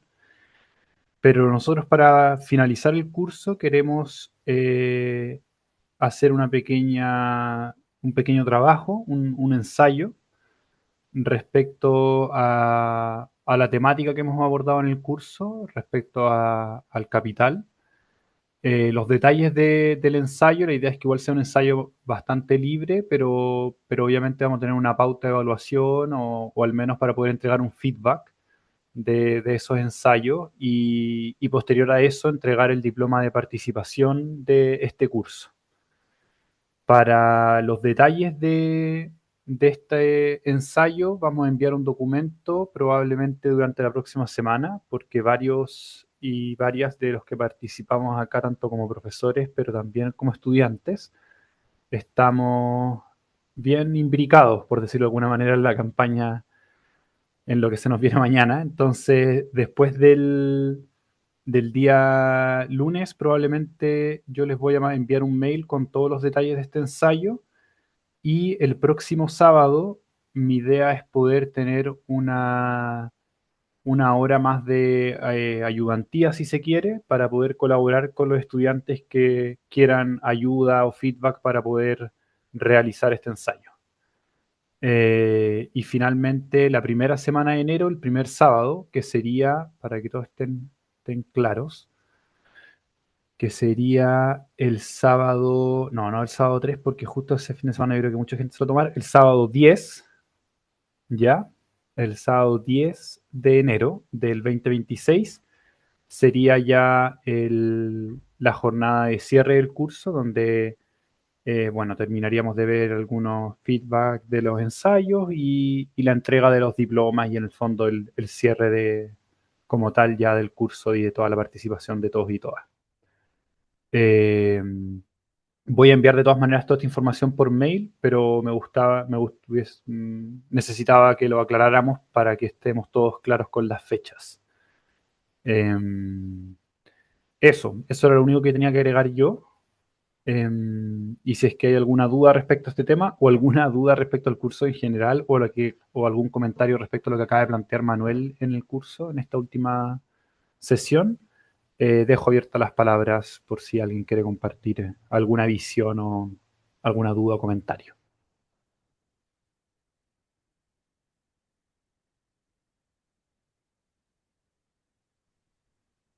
Una consulta sobre el ensayo, más o menos entre qué fecha se va a entregar, así como que tiene plazo de fecha de entrega el ensayo. Mira, la idea nuestra es poder enviar esto el día lunes, martes de la próxima semana y posterior a eso, yo diría que hasta la primera semana de enero, que sería el, el domingo 4, yo creo que es el plazo, para que nosotros durante esa semana aprovechemos de leerlo y podemos dar feedback y todo eso. Eso es la fecha más o menos, Sebastián, que nos hemos imaginado. Ya, bacán. Gracias.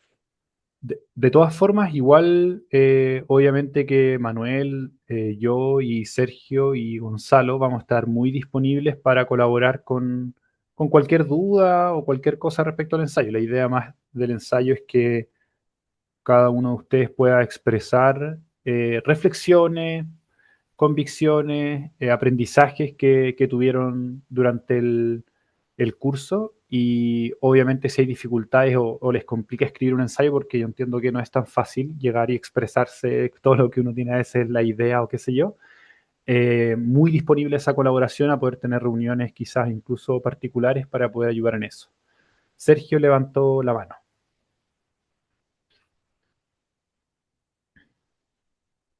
No se te escucha, Sergio. No tengo voz. Bueno, pero si quieres puedes escribirlo por el chat, tu duda, y ahí la podemos resolver. Aurelio también. Dale, Hola, Aurelio. buen día. Disculpen. Quería hacer una consulta al profesor Riesco, ya, respecto, digamos, para tratar de entender una idea que me salta cuando se busca la creación de plusvalía de las empresas, pero a través del agregado de un factor que no aparece normalmente en el tema de las fórmulas matemáticas económicas, que es la utilización de la fuerza. Ya hay una aplicación y eso se ve mucho en el último documento que incluso lo compartiste tú en la mañana, ya por parte de Estados Unidos, donde dentro de su esquema actual o lo propuesto para los próximos 3 años, ellos definen esencialmente de que prácticamente la competencia no existe o no va a existir en beneficio de las empresas norteamericanas. Hay países que son subdesarrollados y esencialmente lo define así en Occidente, prácticamente América Latina completa, y lo único que tienen que hacer ellos es aportar sus recursos naturales ya a las empresas norteamericanas e incluso hacen una, una cápite en donde esencialmente políticamente van a definir que los administradores de los países ya tienen como función para Estados Unidos entregar cualquier proyecto, negocio, entregárselo a las empresas norteamericanas. Entonces, en esta creación de plusvalía, ya, y que yo la entiendo a nivel global en términos del capitalismo, hay un elemento que es el elemento de fuerza.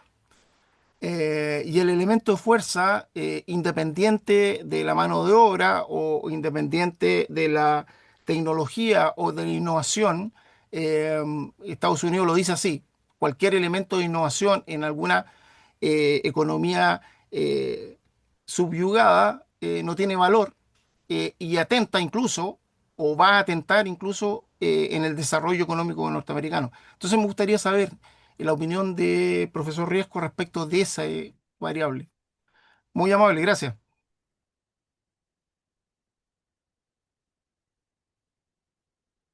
Muchas gracias, Aurelio. Voy a aprovechar de responder la pregunta de Sergio y de ahí te doy el paso, Manuel. Sergio nos preguntaba si es que vamos a entregar una pauta de cómo armar el ensayo, con una estructura, con uso de fuentes, reflexiones propias, dudas, etcétera. Vamos a entregar una pauta y también una guía, como para poder ordenar el ensayo si es que alguien lo quiere ocupar. Obviamente que esa guía es optativa, el que quiere, pues los ensayos ustedes saben que tienen un formato bastante libre, pero vamos a entregar una guía mínima por si alguien quiere ordenarse a partir de eso. Y ahora, Manuel, te dejo con la pregunta de la fuerza. Muchas gracias, Aurelio, por tu magnífica pregunta. Eh, yo quiero contestarla Eh, Primero, yendo de lo general a lo particular, la hegemonía de los poderosos siempre se basa en parte en la fuerza, pero jamás principalmente en ella. Es decir, el poder es un centauro, ¿no es cierto? Como decía Gramsci refiriéndose a Maquiavelo, es un centauro que tiene cuerpo de ser humano, o sea, perdón, claro, está con es un centauro, mitad ser humano, mitad animal bestia, ¿no es cierto?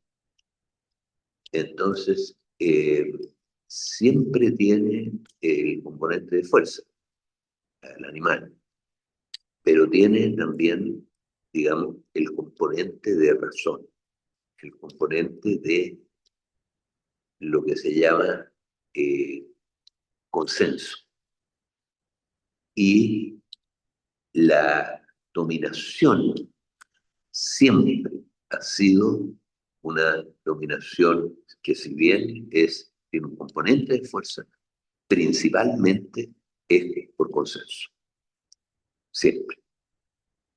Hay un texto que es de Engels, que es magnífico a este respecto, que resume el pensamiento de Marx y el propio respecto de este tema, que se llama el anti-Düring. Düring era un teórico, digamos, de la época, en que él hablaba de que en realidad la dominación y todas las relaciones, digamos, tenían que ver principalmente con la fuerza. Ha habido cierto durinismo en el periodo, digamos, décadas recientes, eh, relacionados con algún tipo algunas corrientes de pensamiento de izquierda que le han dado al elemento de la fuerza un rol muy preponderante en la explicación del funcionamiento de la sociedad. Ahora, pero, como te digo, el pensamiento de Marx y Engels, por lo menos, es un pensamiento clarísimo a este respecto, y no solo el de ellos, sino que los grandes, por ejemplo, el de Maquiavelo, los grandes científicos políticos, etcétera, el de Lenin, por cierto, es un pensamiento que otorga prioridad a, digamos, en las relaciones de poder, al elemento de consenso. Y el elemento de consenso es un elemento que está presente, es el único permanente, digamos, todo esto. O sea, por ejemplo, en el capitalismo, los poseedores del capital son los que ejercen la hegemonía sobre el resto de la sociedad, ¿no es cierto?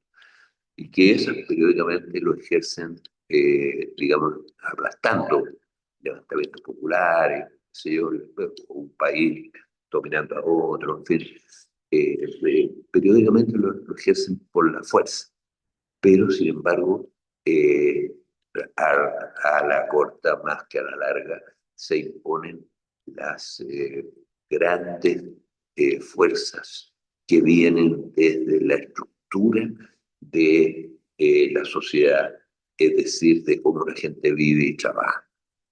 Y esas tienen una fuerza mucho mayor que lo que pueda tener un país, por ejemplo, actuando sobre el conjunto del mundo. Eso es como cosa general, cosa general. Ahora, en el pacto social, que se establece principalmente por el consenso, como decíamos, y también por la fuerza, pero se impone por la fuerza, pero que es principalmente por consenso entre los explotadores y los explotados, por decirlo de alguna manera, o como lo dice, digamos, Adam Smith, entre los que producen todo, que en este caso son los trabajadores, ¿cierto?, que producen todo el valor que se produce en la sociedad, pero tienen que compartir una parte con los que son propietarios de lo que ellos no poseen, ¿no es cierto? Que son los medios de producción, y también de los víveres para poder sobrevivir mientras, digamos, venden lo que están produciendo. Entonces dice, los que producen todo tienen que compartir, dice Smith, con los propietarios del stock, que llaman en ese tiempo no existía la palabra capital, el resto. Bueno, y entonces se establece un pacto, ¿no es cierto?, en que le permiten quedarse con parte de lo que producen a cambio que le proporcionen los medios de producción, pero también que le proporcione otras cosas en este pacto social, ¿no es cierto?, que son, en primer lugar, que organicen la producción social, los de arriba, de acuerdo al régimen más moderno que puede existir, ¿no es cierto?, en el periodo determinado. En Chile, por ejemplo, tenemos que los de arriba están organizando la producción no de acuerdo al régimen moderno capitalista de producción, sino que en una cosa que es un engendro que depende de sus intereses, que son principalmente de rentistas. Entonces, por ejemplo, nosotros somos los principales productores de cobre del mundo, pero sin embargo no lo elaboramos en Chile, ¿verdad? No lo industrializamos en Chile, sino que lo importan en forma de concentrado. Entonces, es un típico funcionamiento, ¿no es cierto?, de rentista. Y es un típico caso en el cual esa relación de propiedad hay que acabarla, ¿no es cierto?, recuperando el cobre, recuperando esa renta para el Estado y así por esa vía para todo el país, ¿no es cierto?, de algo que nos pertenece. Entonces, el nacionalismo de recursos y recuperar eso para nosotros es una de las reformas que hay que hacer ahora, justamente para imponer a los de arriba que se organice la producción de la manera más moderna. Y lo primero que tenemos que hacer, ¿no es cierto?, es obligar, prohibir la exportación de concentrados, porque de esa manera vamos a obligar a los de arriba a, digamos, a contratar trabajadores para producir bienes y servicios que se venden en el mercado, en este caso, ¿no es cierto?, cobre refinado o cobre ya con mayores grados de elaboración, el litio, por ejemplo, y no exportarlo en bruto. Entonces, esa imposición a los de arriba, ¿no es cierto?, a que cumplan con lo que tienen que hacer en el pacto social, que es organizar la producción de la manera más moderna que exista en esa época histórica, es otra obligación que tienen. Otra obligación que tienen los de arriba, ¿no es cierto?, es que ellos tienen que correr íntegramente con el financiamiento de los asuntos del espíritu. Resulta que los asuntos del espíritu son, digamos, la educación, la investigación científica, el arte, la cultura. Todas esas cosas tienen que financiarse con el excedente y no con los salarios. Y ellos están cobrando por la educación, están cobrando por la salud, están cobrando por todas esas cosas. Ellos están rompiendo el pacto social, están abusando. Entonces, bueno, y eso genera respuestas de la población, ¿no es cierto?, y periódicos y ejecuciones masivas para obligarlos a que cumplan con el pacto social. Ahora, cuando lo cumplen, las cosas funcionan en paz y en orden y la gente, ¿no?, más o menos se somete, pero no porque la tengan perseguida por organismos de policía secreta o por, digamos, a balazos reprimiendo manifestaciones en las calles. Mira, eso lo demostramos los chilenos, porque un país ingenuo, un pueblo ingenuo, ¿cierto?, que se dejó, digamos, que no hizo lo que tenía que hacer en su momento y, digamos, permitió que un país extranjero interviniera acá por la fuerza y apoyado en traición, en quienes traicionaron a su propio país, ¿no es cierto?, acá adentro, tuvimos una dictadura brutal que aplicó todas las formas de fuerza posible que te puedas imaginar al pueblo chileno. Y sin embargo, ¿qué es lo que pasó? Se levantó el pueblo chileno, aprendió a pelear en todos los terrenos, ¿ya? Y derrotó a la dictadura, pues. Entonces, y terminó con la dictadura. Entonces, eso te demuestra, te fijas tú, que los periodos en que se gobierna con la fuerza son transitorios y que en definitiva tiene que establecerse un consenso. Y el consenso significa que los de arriba tienen que, digamos, portarse como corresponde. Ahora, por otra parte, eso un país sobre el resto del mundo tú te tienes que dar cuenta que lo que en realidad se está viviendo no es el, digamos, la aparición de una fuerza más poderosa que antes, que sea, o sea, no es que Estados Unidos sea más poderoso, es porque está asumiendo que es menos poderoso.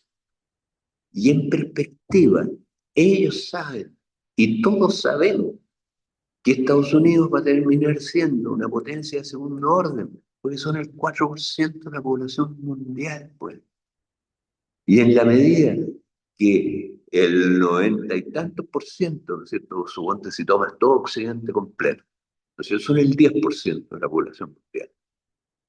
Pero en la medida que el 90% restante accede al mismo modo de producción revolucionario que ellos accedieron 2 siglos antes, ¿no es cierto?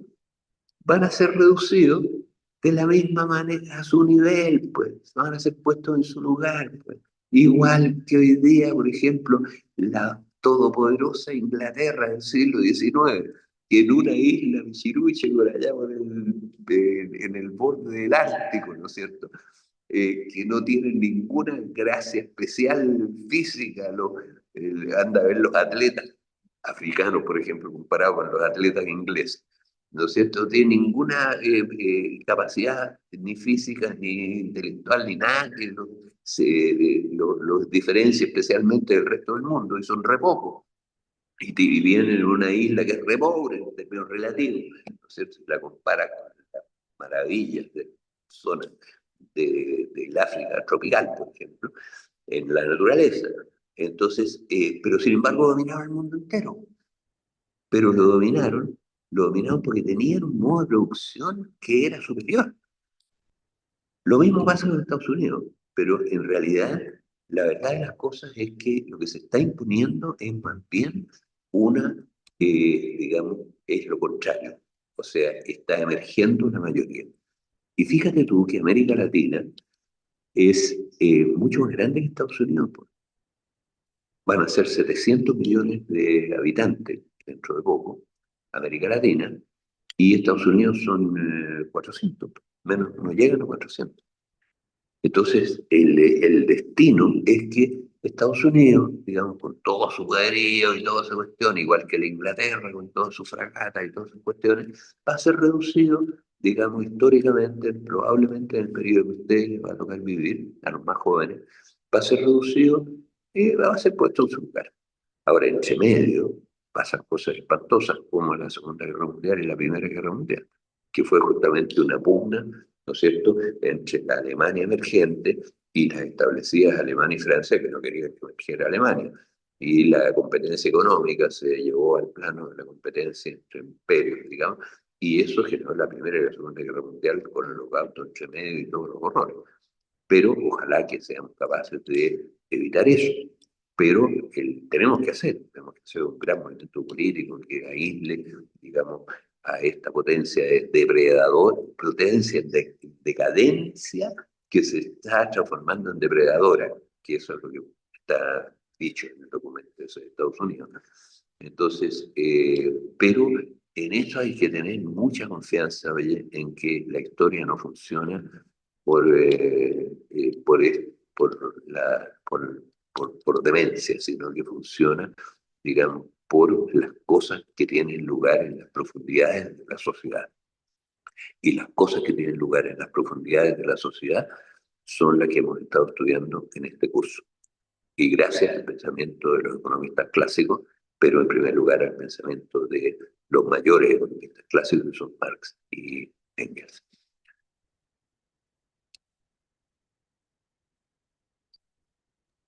Gracias, profesor.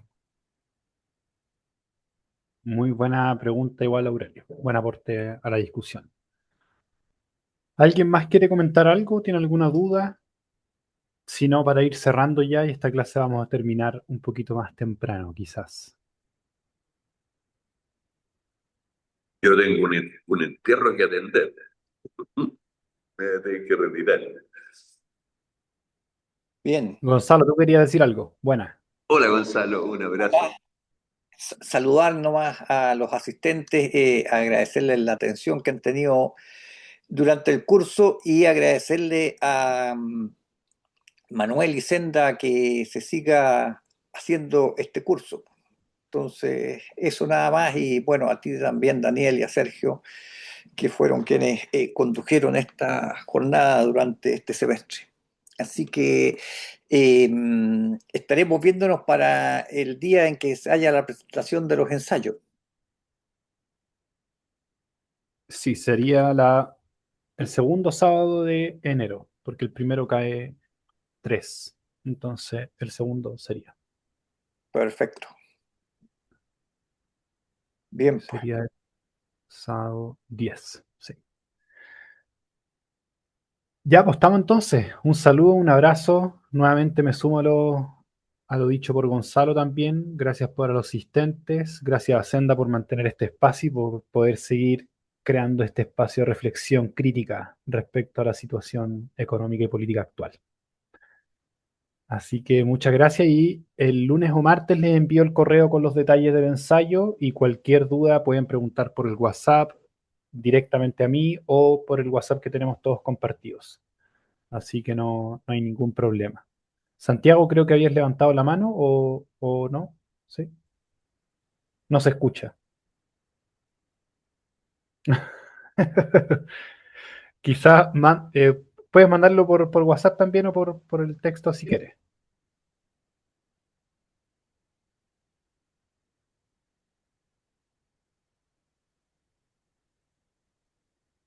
Si no, ya estamos. Voy a detener.